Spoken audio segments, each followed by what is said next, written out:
Wahabi selalu diidentikan dengan kelompok teroris, padahal Al-Qaeda yang dituduh kelompok ekstrim justru bermusuhan dengan pemerintah Saudi. Para ulama Saudi yang dituduh Wahabi sesungguhnya ulama yang mengikuti prinsip salafus soleh, antara lain melarang umat Islam berunjuk rasa, apalagi memberontak kepada penguasa muslim. Sejarah Wahabi dalam versi lain banyak diteliti oleh para ilmuwan seperti Hanif James Oliver dan Nathanael Delon Bass dari Georgetown University, Amerika Serikat. Istilah Wahabi bukan dinisbatkan kepada Muhammad bin Abdul Wahab, tetapi kepada Abdul Wahab bin Abdurrahman bin Rustum yang wafat pada tahun 2011 Hijriah. Sedangkan Muhammad bin Abdul Wahab lahir pada tahun 1151 Hijriah. Kelompok ini begitu ekstrim terhadap para ulama ahli sunnah yang ajarannya banyak menyimpang. Isu Wahabi sengaja digulirkan oleh para imperialis seperti Inggris dan Perancis. Bahkan di Indonesia, imam bonjol yang mengobarkan perang Padri dituduh sebagai Wahabi karena dakwahnya membongkar kebiasaan kaum adat. Karena itulah Wahabi diisukan sebagai kelompok sesat. Kalau begitu, siapa sesungguhnya Muhammad bin Abdul Wahab? Muhammad bin Abdul Wahab bin Sulaiman bin Ali bin Muhammad bin Ahmad bin Rashid bin Barra bin Musrif At-Tamimi lahir pada tahun 1694 Masehi di kota Uyainiyah yang masih masuk wilayah Najd sebelah barat kota Riyadh. Beliau banyak belajar fikih mazhab Hambali dan sangat tertarik mempelajari kitab-kitab Syekhul Islam Ibnu Taimiyah dan muridnya Ibnu Qayyim rahimahullah. Di Madinah, beliau berguru kepada Asy-Syaikh Abdullah bin Ibrahim bin Saif An-Najdi dan Asy-Syaikh Muhammad Hayah bin Ibrahim As-Sindi. Dalam dakwahnya, Muhammad bin Abdul Wahab sangat mementingkan masalah akidah yang lurus untuk membebaskan umat Islam dari syirik, bid'ah, dan khurafat. Pada saat itu, kuburan sahabat Nabi banyak dikeramatkan, diagungkan, bahkan dijadikan tempat untuk meminta-minta.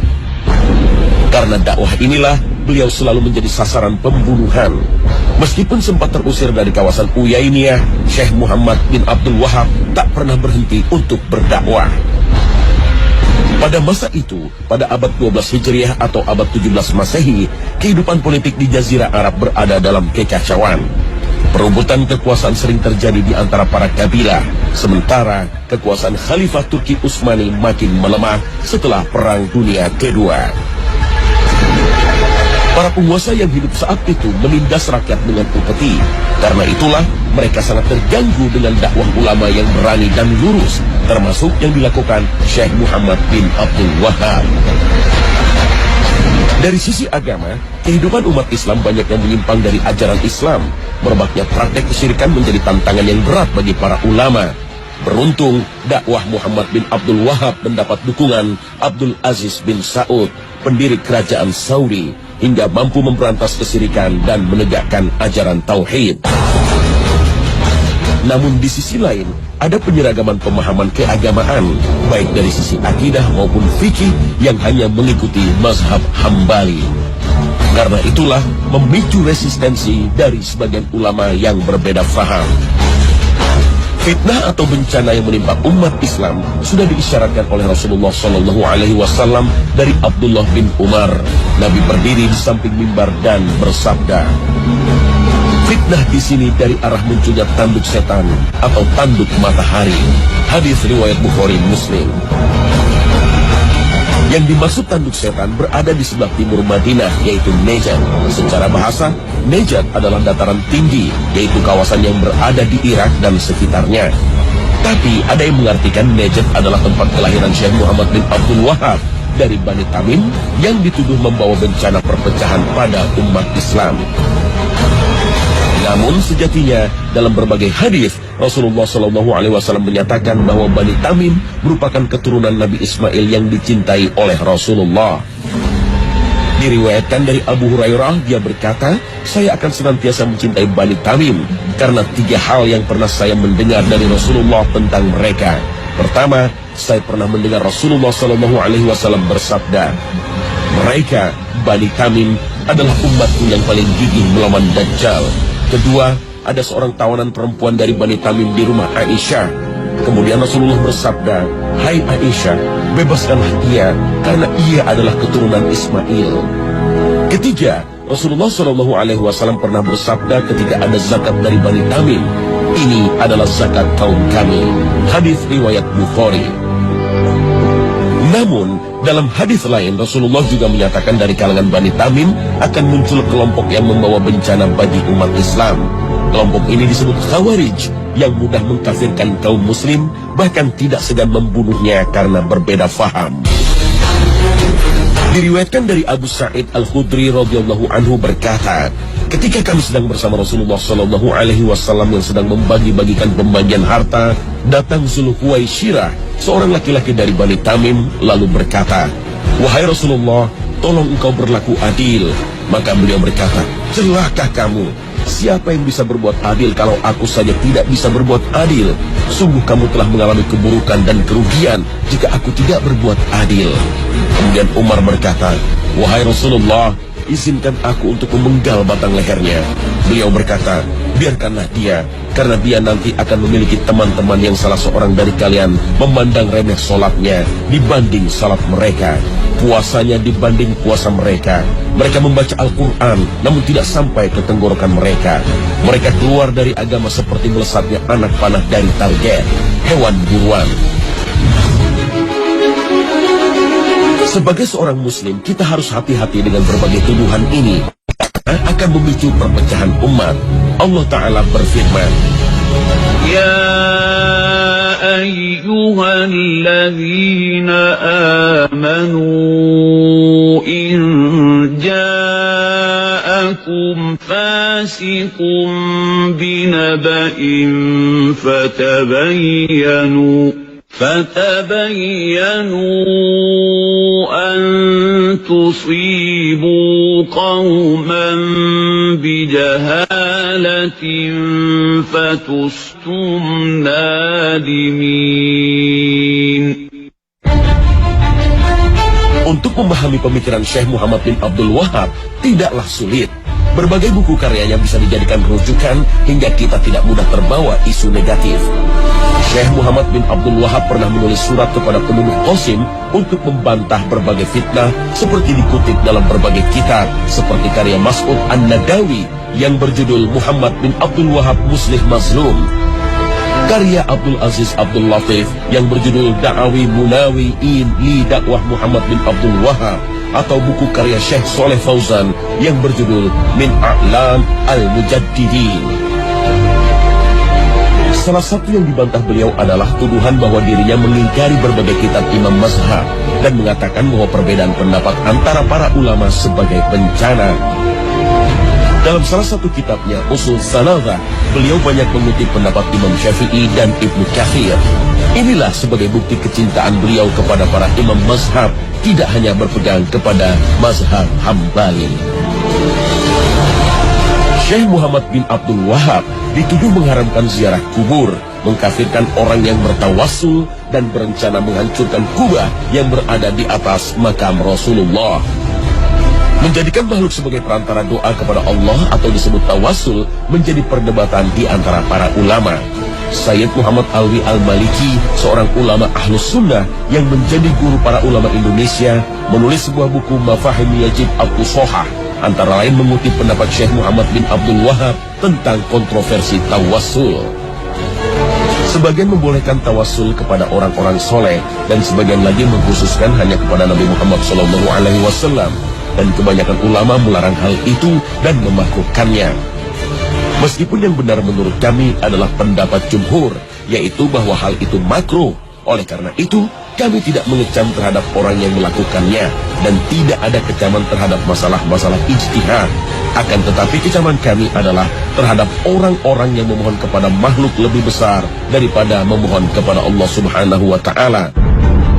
Fatwa ini pernah dipublikasikan oleh Universitas Imam Muhammad bin Saud Al-Islamiyah dalam Pekan Syekh Muhammad bin Abdul Wahab.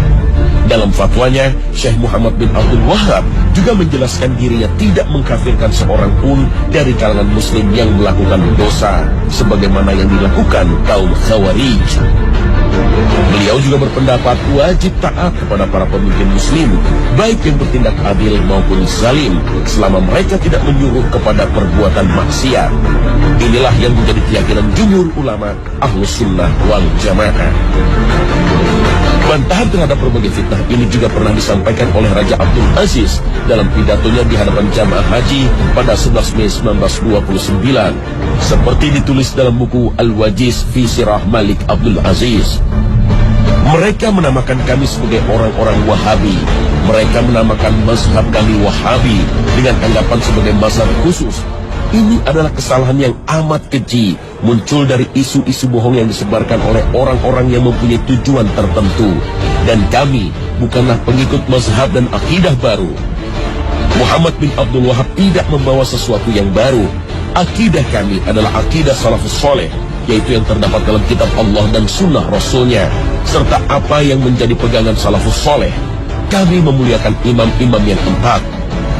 Kami tidak membeda-bedakan antara imam-imam Malik, Syafi'i, Ahmad, dan Abu Hanifah. Seluruh mereka adalah orang-orang yang dihormati dalam pandangan kami, sekalipun kami dalam masalah fikih berpegang dengan mazhab Hambali.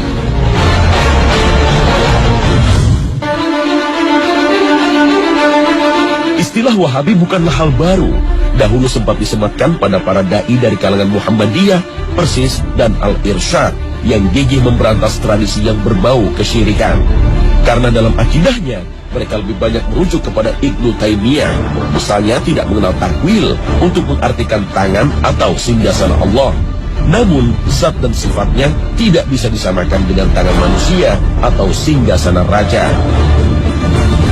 Gerakan Muhammadiyah, Persis, dan Al-Irsyad banyak terinspirasi dengan doktrin Muhammad Abduh yang menyuarakan gerakan tajdid atau pembaharuan Islam.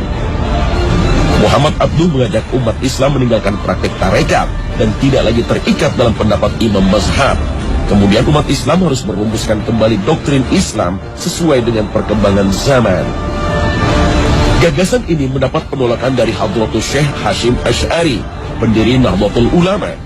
Untuk memahami Al-Quran dan Sunnah Nabi tidak mungkin utuh tanpa mempelajari pendapat para ulama salaf, terutama para imam mazhab. Hashim Asy'ari pun berpendapat tidak semua tradisi keagamaan dianggap menyimpang dari syariat Islam.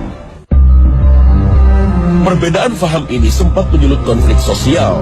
Namun, seiring makin bijaknya para ulama, mereka tidak lagi mempersoalkan masalah khilafiyah. Jika masih ada da'i-da'i yang bersikap ekstrim, sudah selayaknya kita menasihatinya dengan bijaksana, bukan melawannya dengan berbagai tuduhan keji.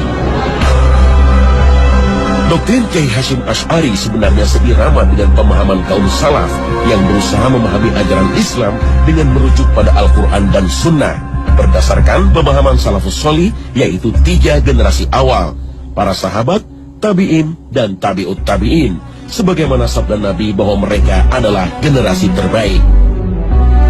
Namun gerakan salaf yang berkembang di Indonesia mendapat stigma negatif sebagai kaum Wahabi.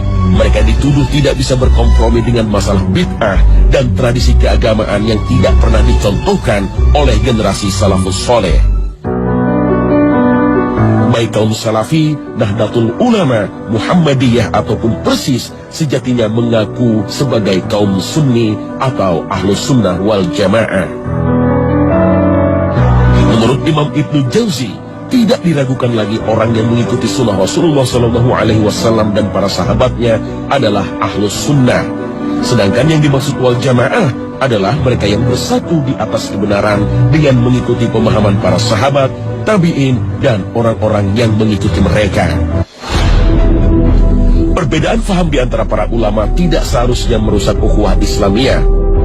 Imam Malik rahimahullah berkata, percekcokan dan perdebatan dalam ilmu itu menghilangkan cahaya ilmu dari hati seorang hamba.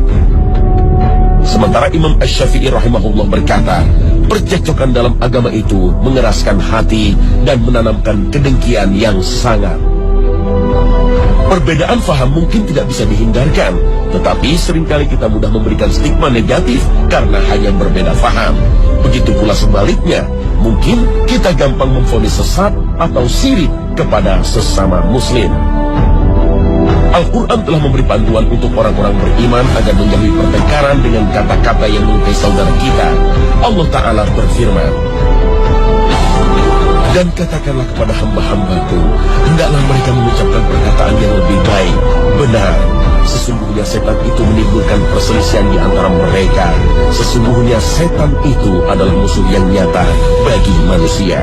Al-Quran Surah Al-Isra ayat 53.